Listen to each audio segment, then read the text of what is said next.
चलिए विद्यार्थी मित्रों, कक्षा 6 हिंदी माध्यम में हिंदी में पाठ 4 स्वाध्याय डॉक्टर होमी जहांगीर भाभा में अभ्यास और प्रश्नों के उत्तर समझते हैं कि डॉक्टर भाभा को संगीत।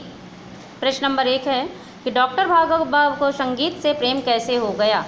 डॉक्टर भाभा बचपन में रोते थे, रोने में से चुप कराने के लिए ग्रामोफोन बजाते तो वे चुप हो जाते, वहीं से उन्हें संगीत से प्रेम हो गया। दूसरा है कि डॉक्टर भाभा ने कि यूरोप जाकर शिक्षा प्राप्त करने में क्या रुकावट थी। डॉक्टर भाभा की आयु कम होना यह यूरोप जाकर शिक्षा प्राप्त करने में रुकावट थी, क्योंकि डॉक्टर भाभा की आयु 15 वर्ष की थी, इसलिए उनको विदेश जाने में रुकावट थी। प्रश्न नंबर 3 है कि डॉक्टर भाभा ने सर दोराब ट्रस्ट को क्या सुझाव दिया। डॉक्टर भाभा ने उत्तर है कि डॉक्टर भाभा ने सर दोराब टाटा ट्रस्ट को सुझाव दिया कि इस संस्था को स्थापित कर मैं भौतिक विज्ञान का एक सर्वोत्कृष्ट स्कूल चलाना चाहता हूं। मैं चाहता हूं कि आने वाले वर्षों में आणविक शक्ति के कार्यों के लिए भारत को दूसरों का मुंह न ताकना पड़े। प्रश्न नंबर 4 है कि डॉक्टर भाभा का जीवन कैसा था। तो डॉक्टर भाभा का जीवन अत्यंत सरल एवं उदार था। 5वां है डॉक्टर भाभा की मृत्यु कैसे हुई। तो डॉक्टर भाभा की मृत्यु डॉक्टर भाभा भारतीय विमान में जिनेवा जाते समय यूरोप की माउंट ब्लैक पर टकरा गया, उसी में उनकी मृत्यु हो गई।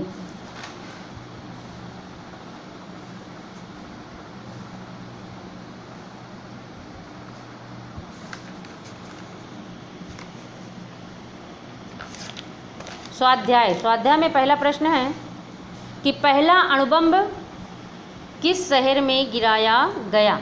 तो पहला अणुबम जापान के हिरोशिमा पर गिराया गया था। प्रश्न नंबर 2 है डॉक्टर होमी जहांगीर का जन्म कहाँ और कब हुआ था। तो डॉक्टर होमी जहांगीर का जन्म बम्बई में 30 अक्टूबर सन 1909 को हुआ था।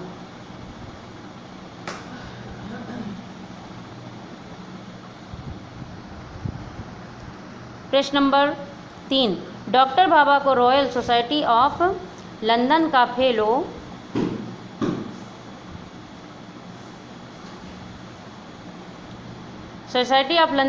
क्यों चुना गया।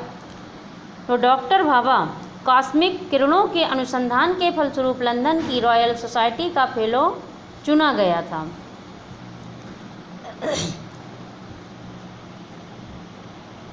ईस्वी सन 1915 में उन्हें किस संस्था का अध्यक्ष चुना गया था। तो ईस्वी सन 1951 ईस्वी सन 1951 में उन्हें किस संस्था का अध्यक्ष चुना गया था। तो ईस्वी सन 1951 में उन्हें भारतीय विज्ञान कांग्रेस संस्था का अध्यक्ष चुना गया था। प्रश्न नंबर 5 आया भारत सरकार ने उन्हें किस पदवी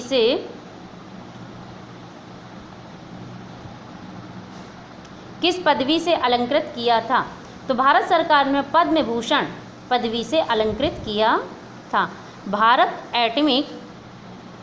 छठा प्रश्न है भारत एटॉमिक एनर्जी एक्ट कब बनाया गया।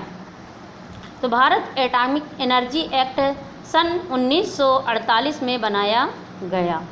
7वां है अणुशक्ति कमीशन के प्रथम अध्यक्ष कौन थे।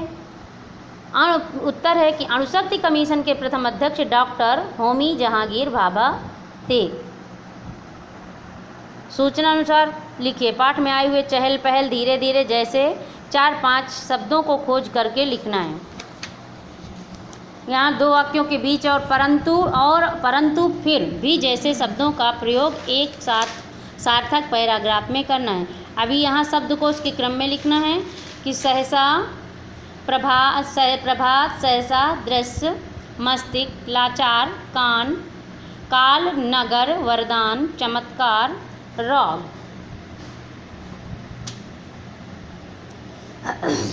यहाँ शब्दों के विरोधी यहाँ गत विज्ञान मेले के बारे में 8-10 वाक्य लिखिए। बड़े होकर आप क्या बनना चाहते हैं सोचिए और 8-10 वाक्य उसके बारे में लिखना है। प्रश्न 6 है कि निम्नलिखित शब्दों के विरोधी शब्द लिखना है। जैसे अभिशाप का श्राप, कोमल तो कोमल का कठोर, प्रगति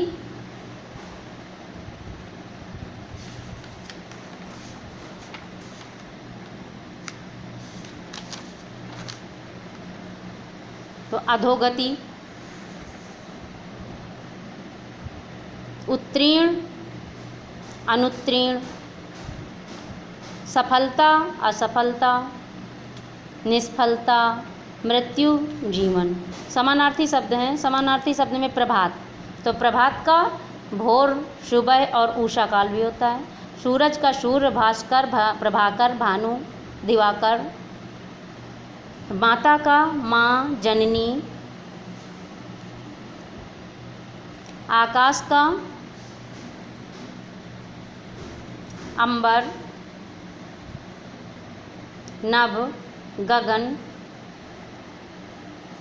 काया का शरीर, देह, तन। अब यहाँ निम्नलिखित मुहावरों के अर्थ लिखकर वाक्य में प्रयोग करना है। तो वाक्य में प्रयोग, जैसे काया पलट होना, तो क्या संपूर्ण परिवर्तन होना। ध्यान बट जाना, यानी संपूर्ण परिवर्तन होना, भूकंप के बाद कच्छ की काया पलट गई। इस तरह से आपको वाक्य प्रयोग करना। ध्यान बट जाना, ध्यान का दूसरी ओर हट जाना। ध्यान बट जाने पर दुर्घटना होने का डर, यानी इसको आपको अपने वाक्यों में इसका वाक्य प्रयोग करना है। और आपको स्वाध्याय अपनी नोट में सुंदर अक्षरों में लिखना भी है और याद करना।